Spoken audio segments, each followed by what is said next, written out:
As you can see, I've got a little bit of a clutter problem. If you've been following along with this channel, you know that I recently made over this room. This is my art studio, my art room. You know, it looks pretty good. Everything from here up is pretty well organized. Everything from here down, not so much.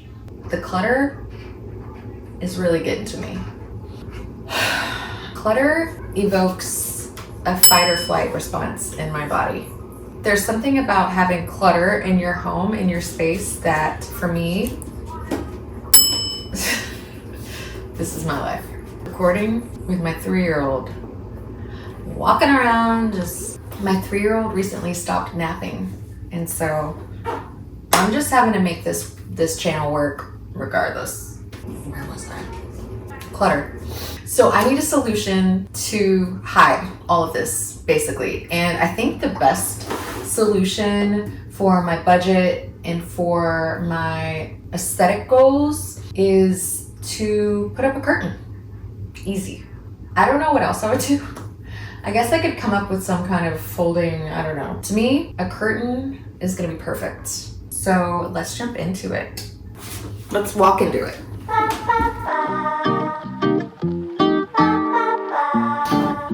Okay, here is what I'm thinking. I know I'm gonna do a curtain, okay? So that means I need fabric. I could either buy fabric off the shelf, or my preferred method is go rummaging around my home. I went rummaging in my linen closet and I found this old shower curtain. It's just a simple gray and white striped cotton shower curtain. No frills, nothing fancy. And it just happens to be the perfect amount of fabric that I would need to make 2 curtains at the height of the table. So I was like, score. In terms of this pattern, you know, it's whatever. It's fine. A little boring maybe for this space. I'm wanting something colorful and I want to play around with pattern a little more. So I thought this could be a really cool, maybe, we'll see. I thought this could be a fun opportunity to work with this existing pattern and build on top of it. Okay, what do I mean by that? I mean, I think I want to try block printing on top of this fabric, on top of this pattern, to create a new pattern. So I'm going to work with the stripes and build on top of them to create an even more interesting, I guess, geometric pattern. Begging for attention in there. I'll give it to her. She gets my attention all day. So I think step 1, since I will be working with this existing fabric, is I'm going to take a photograph of it and I'm going to play around with some color and pattern ideas in Photoshop. This a little snake for my little puppy.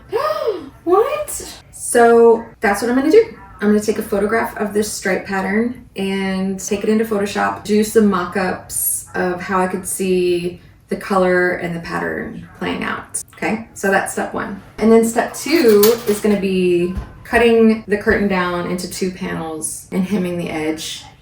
Easy peasy. And then third is just coming up with a way to install these, and that to me is going to be pretty simple. I will buy some cheap French, they're called French, oh my god, what are they called? They're called, I think, like French drapery rods, but they're U-shaped drapery rods that I will just install upside down on the bottom side of this table. And I already had these drapery hooks and clips from my bedroom makeover project. So I'll just clip these onto the curtain, install the rod, bada bing, bada boom. Easy, right? I can tell you right now it's not gonna be easy, but it's gonna be fun, so stick around.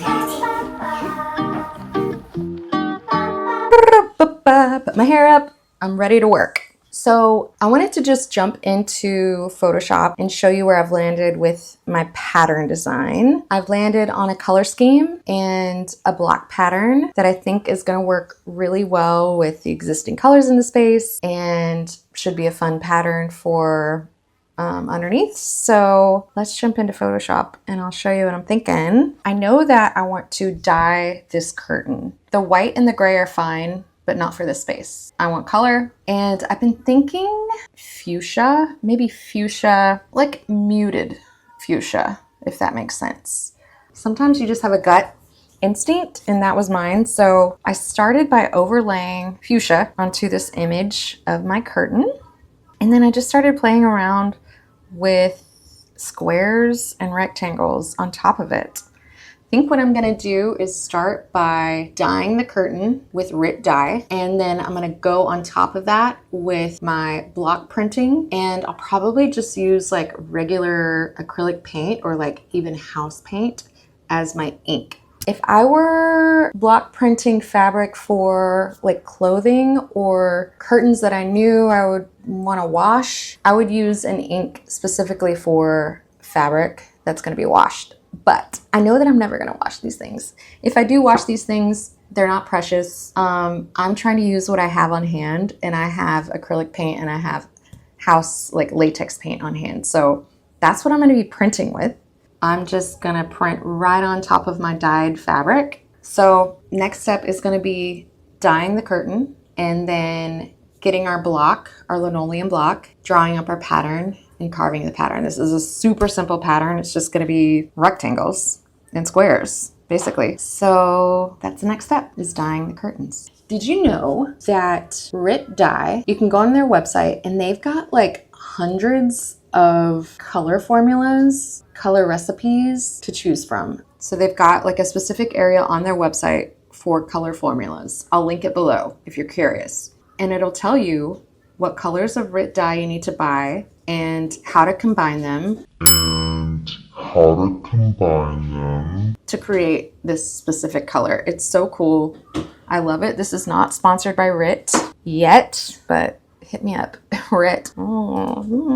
I've landed on axolotl frills. I know that I'm gonna need a tablespoon of petal pink and 1.5 teaspoons of violet. So I'm gonna get online. I'm gonna order some petal pink and violet, and then we'll be ready to dye. All right. And cut.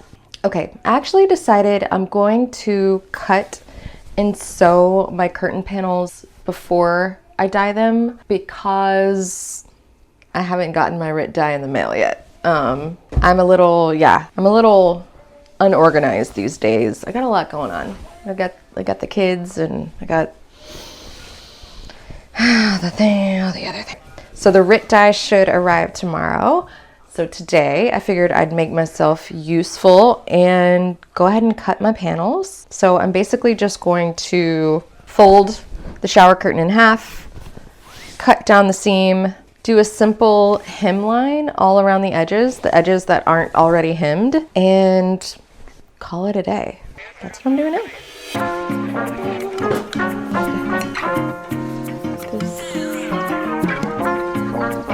You know, they're not gonna be perfect.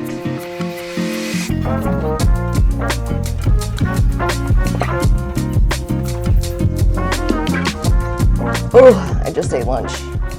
That's like coming back up into my throat. Ooh. If I can make one recommendation, it is don't start a DIY project right after lunch.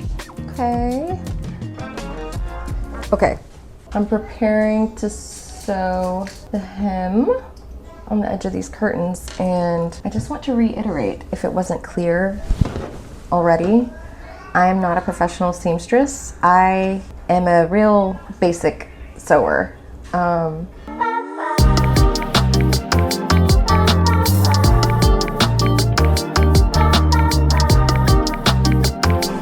Okay, that's where we landed.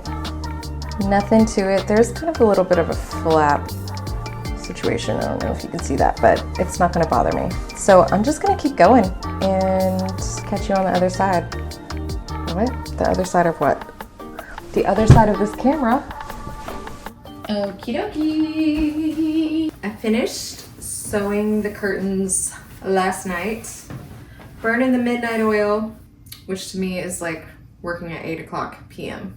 So now it's time to dye the curtains. I am going to weigh the curtains out because I was reading on the RIT website that you want to use about 1 bottle of dye per 2 pounds of fabric. So I am curious.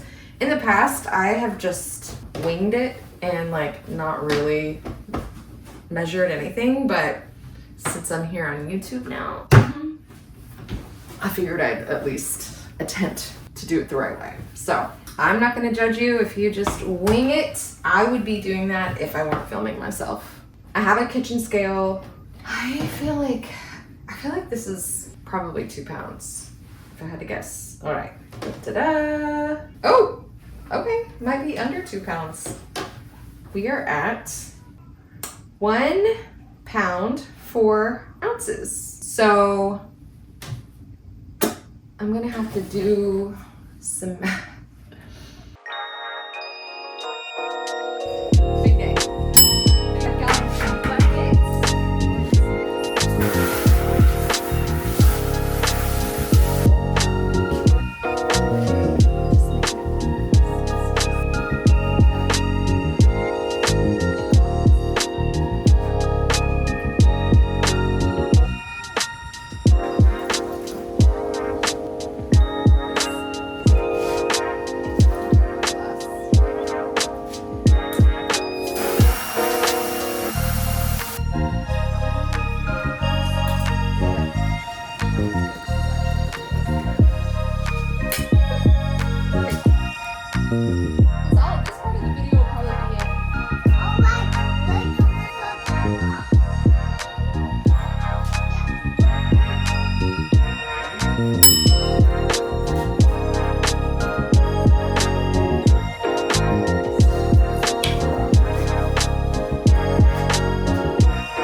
Ian is in charge of watching the girls right now while I do my thing, and this is what they're doing.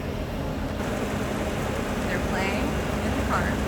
No child is actually driving the vehicle. Daddy's in charge. Look at this.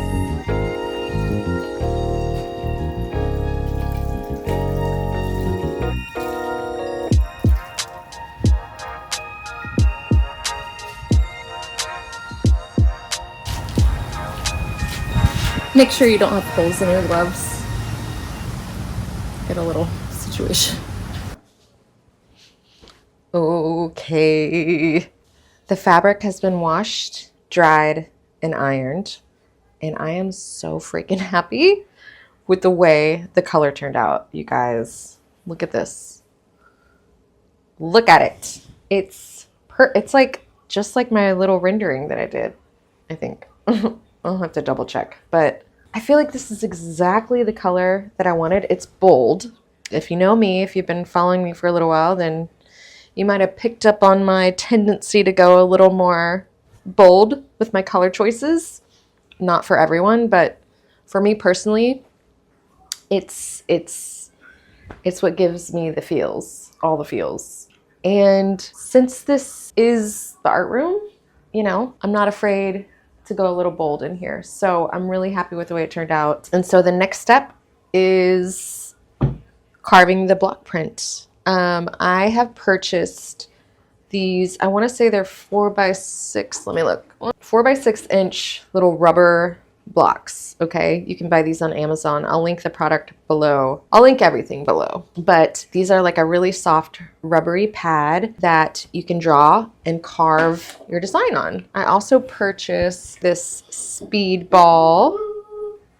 It's just a lino carving kit. It comes with like 5 or 6 little attachments, these cutting attachments, and you just pop those in and get to town carving. This is so fun. I love carving, and this is going to be a really simple pattern, just rectangles and squares. So I just basically need to lay the block down on the fabric and sort of trace where my lines will be running and base my pattern off of that, carve it up, And then I can start doing some test printing. I'll probably test the block on paper first. And then I also have like those little strips of dyed fabric that I cut off the end and use as testers. So I'm gonna get to carving.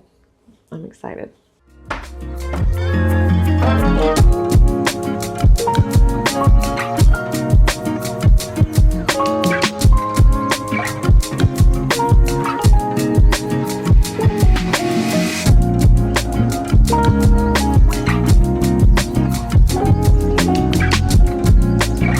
Okay, that was so fun.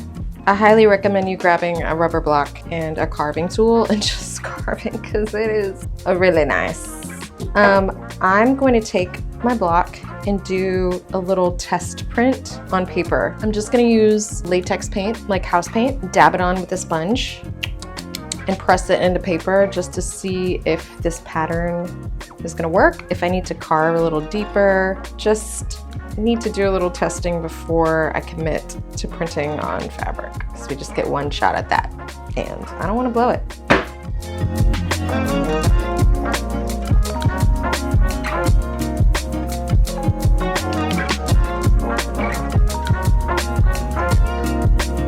Not bad for the first pass. I'm just gonna go for it, you guys. Time to do it on some fabric.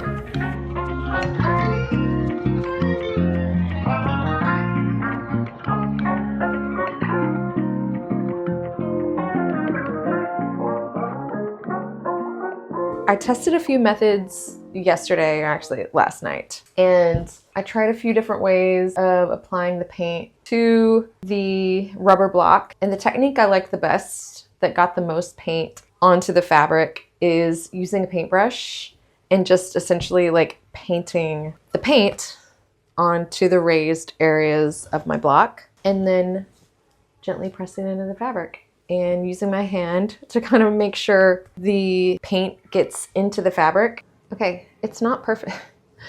What is this? What is that?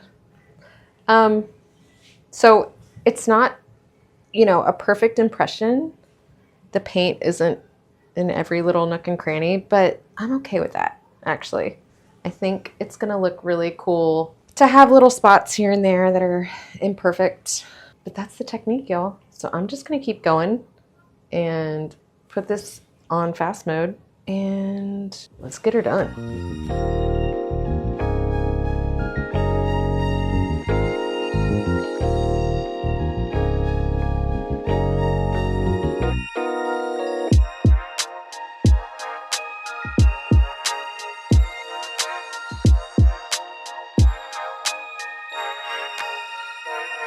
Okay, y'all, I'm done. Look at this. I am so happy with the way it turned out. I think it's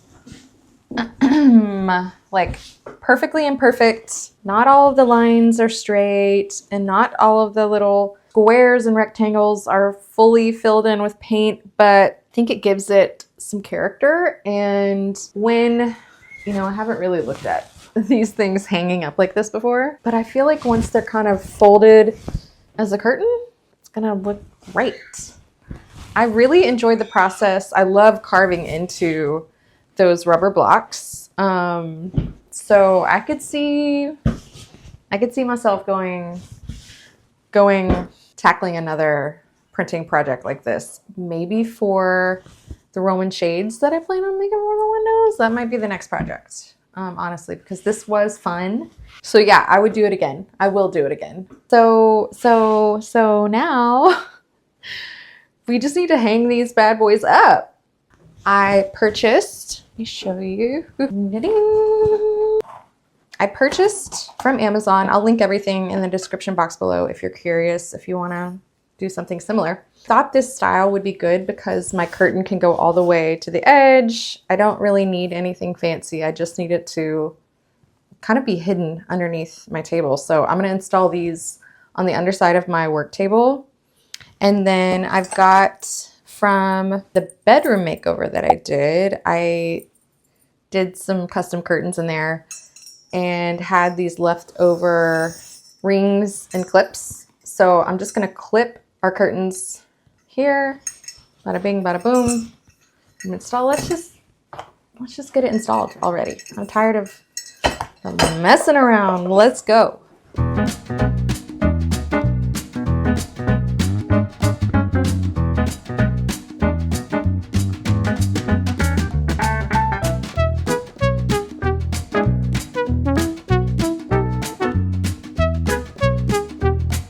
Well, I can't sustain that position. I am not 100% happy with this gap between the underside of the table and the curtains, but I'm also like, girl, you gotta get over this perfectionism thing because it's not serving you. It is an illusion. So, you know, it may not be perfect, but it is serving the purpose of why I wanted a curtain in the first place, which was to hide all of my junk. I just gotta make sure that my junk doesn't stack up, you know, beyond the top of the curtain.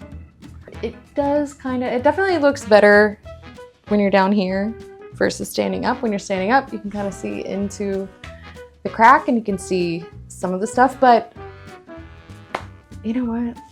I'm just gonna roll with it because I'm at the point in the project where I'm like, I'm ready to move on. What's next? I know what's next. A beer. That's what's next for me. All in all, I'm really happy with the way the fabric turned out, with the way the block print turned out. It's really kind of a cool pattern, if you ask me. I really love how the colors play with the rest of the palette in the room overall. I think it works really well. I think it turned out like very similar to that rendering that I did, and they're just really stinking cute, I think. Love the color, love the pattern. So what more could a girl ask for? Oh, I'm still waiting for more submissions of your spaces. If you want a space in your home redesigned, reimagined by yours truly, then check the information in the description box below because I would love to do an episode where I redesign your home for you, a space in your home. I just haven't gotten enough entries to do a full episode because these things, they take time and they take a lot of effort. So I just wanna make sure I have enough spaces to redesign before I do an episode. So if that's something you're interested in doing, please read the description below for submission instructions because I'm really looking forward to that episode. It's gonna be fun. Okay. That's where I'm gonna end things today. Thank you so much for watching and I'll see y'all on the next one. Bye.